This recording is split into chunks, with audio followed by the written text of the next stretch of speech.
All right, so new segment. We want to try something new. So back in the early days of this podcast, back when it was just me all by myself, I used to do a segment where I would give updates about what was going on in the life of Cal Newport. So I'm a very private person, but I would on things I was comfortable talking about, give a little bit of insight into what was going on into my life. A little bit weird doing these segments because it's myself, basically just talking about myself. But now it occurred to me, now that we have Jesse here, we could rejuvenate this segment, which I call Behind the Curtain, since, well, we are in a room surrounded by curtains. So it's like what happens outside of this room. A segment called Behind the Curtain, where Jesse will be the proxy for you, my audience, and Jesse will ask me some questions about what's going on in my life. I have not seen these questions ahead of time, so these are new to me. And Jesse, let me make it clear: if I don't like them, you're fired. So let's just put that on the table. Take that $250,000 a month and You're go buy a new truck. I am going to spend that on YouTube subscriptions. Is that how that works? Can I spend money on YouTube subscriptions? One thing you can do on YouTube is you can subscribe to YouTube Premium, and you don't get the ads and you get the music. It's actually only like $9 a month. I do it. It's unbelievable. I should probably do that too. You save so much time when you don't have to watch ads, and yeah, just goes right to the video. All right, so do YouTube Premium. All right, do YouTube Premium, subscribe, leave reviews. I don't know, smoke signals. Send me encouraging telegrams so I know what's going on. Write to your congressman and say, I like what Cal Newport is doing. Send cards to your network executives. I don't know, guys. I'm terrible at that. All right, Jesse, behind the curtain, you have some questions for me about what's going on in my life. All right, I think I'm ready for it. All right. So I got a bunch of questions here. So I'm just going to fire a couple off and we'll see how it goes. All right. Can you give any updates on your Zettlekasten experiment? All right, you're fired. Next, let's move on. The reason why I ask is because Yeah. I remember you had the interview with the fellow like back over the summertime, and I was in a cool place. I was on a jog in Scotland on like a golf trip, and I was doing that jog like in the morning, and I heard this, and I was like, this sounds cool. Yeah. And then I was in a cool place too, like near the beach, like in this like nature area. But anyway, so I remember that, and then you've talked about it a few times, so like wanted to know what's going on with that. It's a timely question because I was talking to Srini recently. So one of the ideas, I was talking to Srini, I was like, man, I should just have you call into the show. And we could do like a Zettelkasten back and forth, like just like a 10-minute, 15-minute thing. So I think we could technically do that, right? Like we could have him call in on Zoom or something because he lives in Colorado, so he's not be able to get here easily. But we could have him call in on Zoom, and like we could just do a Zettelkasten because he has a lot of thoughts.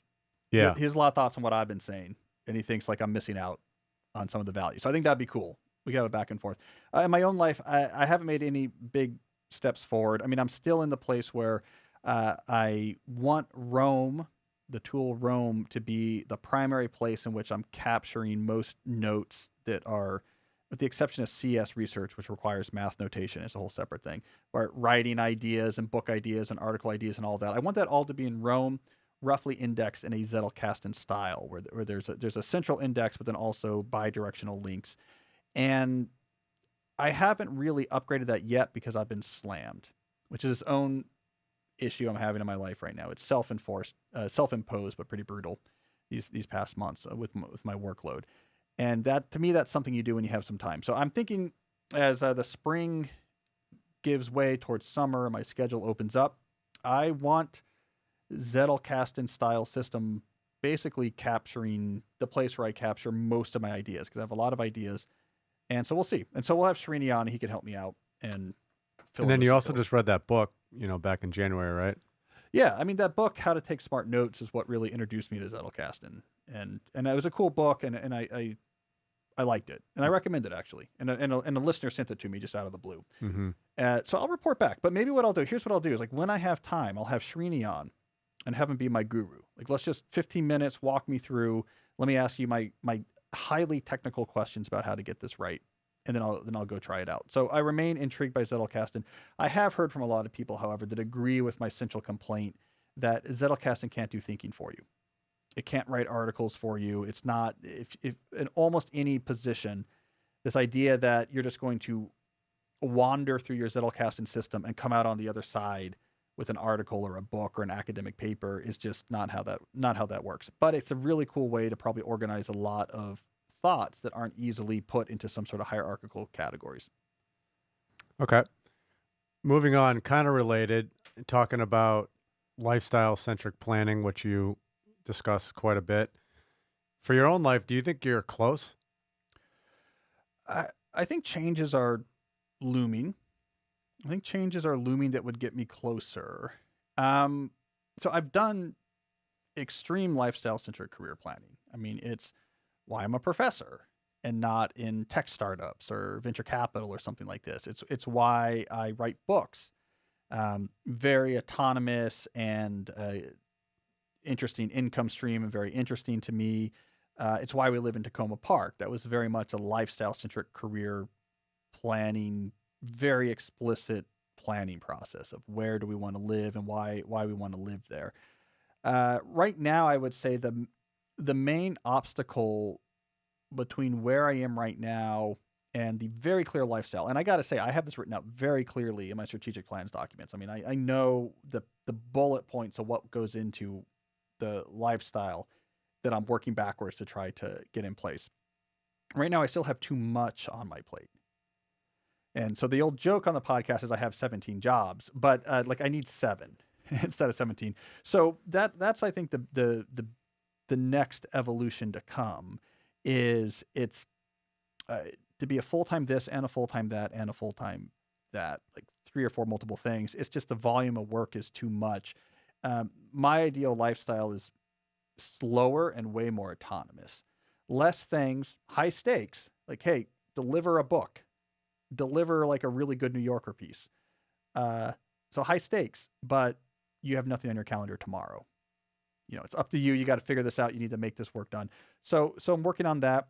There's some early stage visions we're working on right now too about community investment.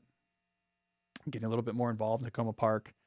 Maybe we need having some more, you know, I don't want to get too much into it, but some sort of commercial presence here. Do we want to be? So there's a lot of thoughts we have about being more integrated into what's going on in our town, which I think is interesting too. So it's it's an ongoing process. Right now I have too much. In the moment I have way too much, but strategic. So I took on a lot of extra work because it's going to help. I think it's important. The thing I'm doing is short-lived, and I think it's important, and I think it's also going to maybe be important for the lifestyle I want down the line. But right now I'm just being crushed by it. So I'm definitely in a mode right now where I'm thinking through what I want to get there. Because right now I'm just being crushed with overload. Mm-hmm. Yeah, you've seen it. You've seen it. You know, I'm kind of in and out right now. Like it is. There's too much going on. Having too much is just not good. Now I'm doing it on purpose, and for a temporary amount of time. It's an initiative at Georgetown I think is very important, but it brings with it a lot of work. And I probably should have aggressively slowed down other things to compensate, but I didn't. I added it on top of the stuff that was working just fine, and now it doesn't add up and work just fine. And it's too much stuff, and it's organized because I'm very organized, so it's not like I'm disorganized, and technically I have the time for it. The issue is, and this is a core idea of slow productivity, when there's too much on your plate, no matter, even if you do have the time to get it done, and you're super organized, it still short circuits everything. It stresses you out, and it's not healthy. So it's a good kind of kick in the butt right now to be like, okay, once I finish this, I really got to get pretty aggressive again at pursuing the lifestyle I have in mind. Makes sense. Kind of going with a broader question here. You've discussed the book 4,000 Weeks that you read recently. You told Tim Ferriss about. I haven't read it yet, but I will. And generally, do you find that time goes by very fast? Yes.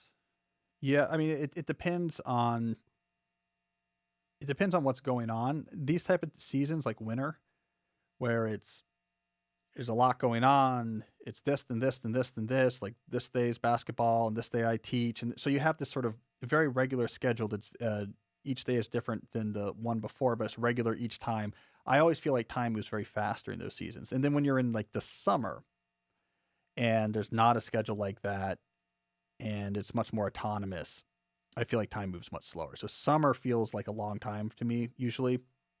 Winter feels very fast. Like, oh, are we in February already? We're in mid-February already. I mean, I don't mind it because like winter's not the best time anyways. But yeah, winter's fast. And then, so does that lead to like broader thoughts about, getting older and stuff like that, and not being able to do certain things, or not really for you? Like that's the 4,000 Yeah. weeks things. I'll tell you, I definitely started thinking about that with 40 looming, right?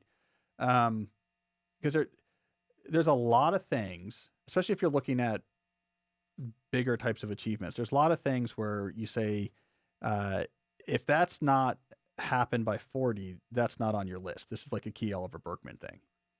Like I think about this with writing. Like I've been a successful writer. There's writers that are a lot more successful. You would think, yeah, you're where you're going to be. Like you've taken your swings. You've been doing this since you were 20 years old. You've written 7 books. Like you've taken your swings and it's gone well. But if you were going to be absolute top of the market writer, you'd be an absolute top of the market writer. Like same thing with computer science. Like you've done good computer science, but if you're going to be like a breakout brain in that world, you would have been a breakout brain in that world. You've been doing this for a long time, And I never really, in the 30s, you still feel like you're working on things. 40 feels like, yeah, this is where these are my levels. So how do we build a life around it? And that might be overly pessimistic, but that's kind of an Oliver Berkman point, which I like. As making sense. There is one key exception to that, though. So I've gone down a Taylor Sheridan rabbit hole. You know this guy? No. Okay, so he was an actor, and he was an actor, probably best known for being on Sons of Anarchy on FX. The main character? I don't know the show. I've seen the show. I've seen the whole show. Yeah, he's like a lantern-jawed. Oh yeah, guy. yeah. You know Yeah. Okay. I know. Okay, so he's like a big character in that.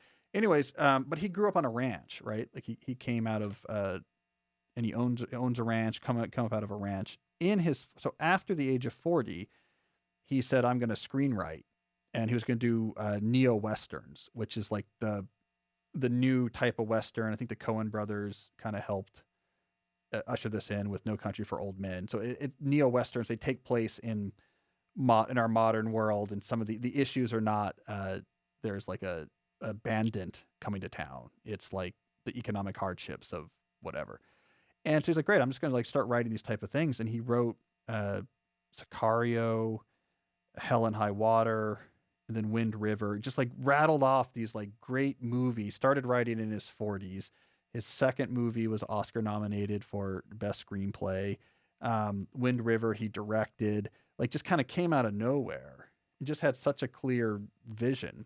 And then he did the show Yellowstone, which has become a huge phenomenon. So then he did the show Yellowstone, and then there's a spinoff, and they're doing another spinoff, and he's part of, I don't know if we talked about this on the show, but in Yellowstone, there's this huge ranch in Texas, a real ranch called the 6666, 4 6s, and it's huge. I think it's over 100,000 acres. It's like 6 times the size of Chicago. And he's part of a group that just bought it. And they have a spin-off of the show that like takes place on that ranch. And he's like a horse wrangler. So like often in this show, Yellowstone, he's a character in the show, and he's always just doing crazy things on horses, and all the horses in the show are his horses. Anyways, he started all that after 40 and just sort of redefined the genre. So you never know. And what I'm saying is I think we need a ranch. We should broadcast from a ranch. Yeah. It would be episode 1, but guys, I'm reporting from my ranch. Episode 2, you'd be like, it would be you. You'd be like, I have sad news. Cal's 40 miles in the other direction on a horse in his cabin writing some poetry. No, I was going to say more. Cal has been killed. He has been trampled by his snake-bitten body was trampled by horses and then dragged by cattle through barbed wire because he has no idea what he's doing. And also the ranch is on fire. That's what would happen. Yes, I worry about that stuff. I mean, I don't know if I worry about it. I think about it. And I never thought about that before until I realized I was going to turn 40 this year. And Interesting. And then I was like, oh my God, I guess this is like, I'm no longer like the hungry upstart thinking like, what's the thing I'm going to do? Where am I going to break out? But also I'm pretty happy with where I am. So it's not bad, but it's definitely an adjustment. Mm-hmm. You want another question? All right, let's do one more. All right. Final question. You talk a lot about training like an athlete. Are there any athletes that you closely follow that you like that, resonate with you Um, based on like their yeah. training regimen, like what they do, what they're all about? Well, our man Scherzer. Yeah. Yeah. You know a little bit of something about his training regime, right? But Yeah. he's a beast, right? Yeah. Yeah. Absolutely. I Like mean, obsessed. yeah, he was able to. He was obsessed and was able to keep his career going. I mean, the deal he just signed with the Mets. He's old, man. I He's know. younger than us, but he's old. I know. That's a big deal. That's a lot of money. Um, yeah, that's all training and competitive. That's competitive fire right there. Just that like lasers. Mm-hmm. Yeah. So I like that. I follow him. I like to think I'm like the Max Scherzer of. I have to go incredibly narrow here. I'm like the Max Scherzer of podcasts that are in a Q&A format and that deal mainly with questions about like work and productivity and are